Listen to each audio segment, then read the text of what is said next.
माझ्या लाडक्या बहिणी, कितीतरी लाडक्या बहिणी म्हणाल्या हे 1,500 3,000 रुपये आज आमच्या कच्च्या बच्चांना, घरातल्या लोकांना आधार झाले।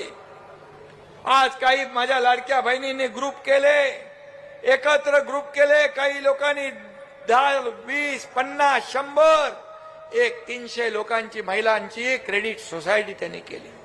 30 लाखाचं त्यांचं भाग भांडवल तयार झालं।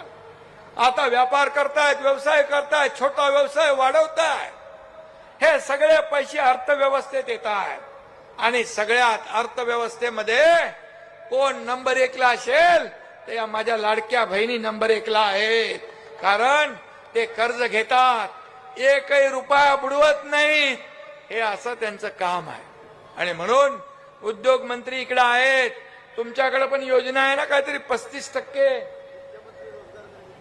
मुख्यमंत्री रोजगार निर्मिती योजना, या लाडक्या बहीण लाडक्या भावांसाठी 35% सबसिडी आहे। संजय, त्या योजनांचा देखील फायदा आपल्या बहिणींना झाला पाहिजे। नुसते पैसे देऊन नाही तर त्यांना स्वतःच्या पायावर उभा करायचं आहे, त्यांना लखपती बनवायचं आहे। जसं मोदी साहेबांचं स्वप्न आहे लखपती दीदी, तसं आपल्याला देखील या ठिकाणी आपल्या लाडक्या बहिणींना लखपती बनवायचं आहे। मी आपल्याला सांगतो, आम्ही सोन्याचा चमचा घेऊन जन्माला नाही आलो, परंतु या महाराष्ट्रातल्या सर्वसामान्य जनतेच्या जीवनामध्ये सोन्याचे दिवस मात्र आम्हाला आणायचे आहेत आणि म्हणून त्या हिशोबाने आम्ही काम करतोय। आज आणि काल 100 दिवसाचा संकल्प आपल्या मुख्यमंत्री आणि आपल्या सरकारने केला, त्याचा आढावा घेतला। 100 दिवसामध्ये देखील सरकार वेगवान गतिमानतेने पळतोय। जो वेग 2.5 वर्षापूर्वी आपण ठेवला तो अधिक वेगाने आपण पुढे जातोय।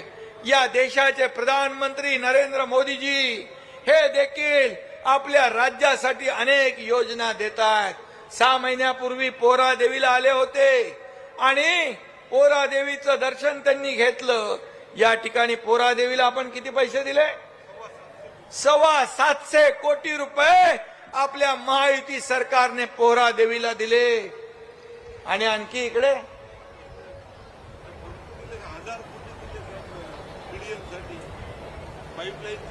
पाईपलाईन, कॅनल, बंधारे 1000 कोटीपेक्षा जास्त या ठिकाणी आपण पैसे दिले।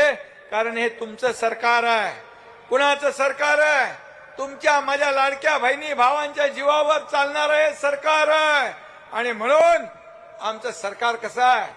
No reason on the spot decision, जागेवर लगेच तुकडा पाडायचा, जागेवर काम करतो बघतो पाहतो नाही, तात्काळ निर्णय घ्यायचा आणि प्रत्येक कामात ज्यांनी रिझन दिलं त्यांचा सीझन या जनतेने संपून टाकला, त्यांना घरी बसवून टाकलं।